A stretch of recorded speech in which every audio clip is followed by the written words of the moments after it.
জীবন স্মৃতির এর পরবর্তী অংশ। ইহার পূর্বে কোনোদিন গাড়িও চড়ি নাই, বাড়ির বাহিরও হই নাই। তাই সত্য যখন স্কুল পথের ভ্রমণ বৃত্তান্তটিতে অতিশয়োক্তি অলঙ্কারে প্রত্যহই অত্যুজ্জ্বল করিয়া তুলিতে লাগিল, তখন ঘরে আর মন কিছুতেই টিকিতে চাহিল না।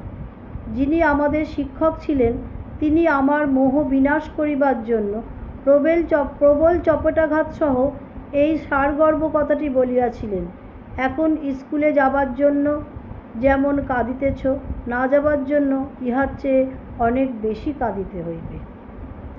সেই শিক্ষকের নামধাম, আকৃতি প্রকৃতি আমার কিছুই মনে নাই, কিন্তু সেই গুরুবাক্য ও গুরুতর চপেটাঘাত স্পষ্ট মনে জাগিতেছে।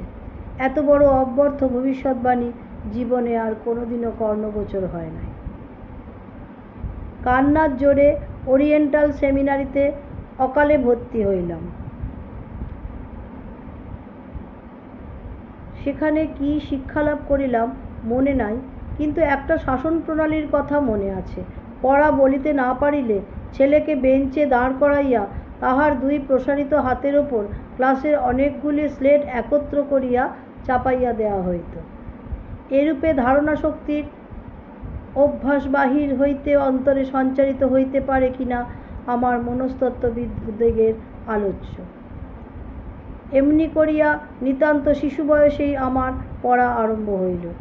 চাকরদের মহলে যে সকল বই প্রচলিত ছিল তাহা লইয়াই আমার সাহিত্য চর্চার সূত্রপাত হয়। তাহার মধ্যে চাণক্য শ্লোকের বাংলা অনুবাদ ও কৃত্তিবাস রামায়ণই প্রধান। সেই রামায়ণ পড়ার একটা দিনের ছবি স্পষ্ট মনে জাগিতেছে। সেদিন মেঘলা করিয়াছে, বাহির বাড়িতে রাস্তার ধারের লম্বা বারান্দাটাতে খেলিতেছি। মনে নাই সত্য কী কারণে আমাকে ভয় দেখাইবার জন্য হঠাৎ পুলিশম্যান করিয়া ডাকিতে লাগিল।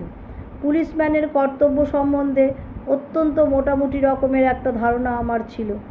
আমি জানিতাম একটা লোককে অপরাধী বলিয়া তাহাদের হাতে দিবামাত্রই কুমির যেমন খাঁচ কাটা দাঁতের মধ্যে শিকারকে বিদ্ধ করিয়া জলের তলে অদৃশ্য হইয়া যায়, তেমনি করিয়া হতভাগ্যকে চাপিয়া ধরিয়া অতলস্পর্শ থানার মধ্যে অন্তর্হিত হওয়াই পুলিশ কর্মচারীর স্বাভাবিক ধর্ম। এরূপ নির্মম শাসনবিধি হইতে নিরপরাধ বালকের পরিত্রাণ কোথায় তাহা ভাবিয়া না পাইয়া একেবারে অন্তঃপুরে দৌড় দিলাম। পশ্চাতে তাহারা অনুসরণ করিতেছে, এই অন্ধ ভয় আমার সমস্ত পৃষ্ঠদেশকে কুণ্ঠিত করিয়া তুলিল। মাকে গিয়া আমার আসন্ন বিপদের সংবাদ জানাইলাম।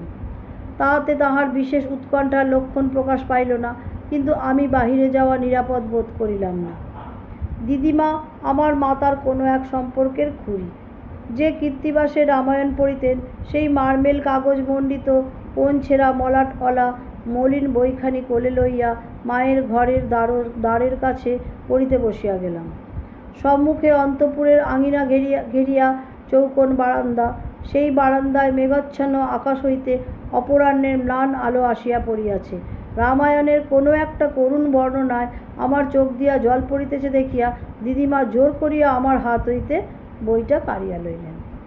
আজ এই পর্যন্ত, আবার পরবর্তী সময়ে।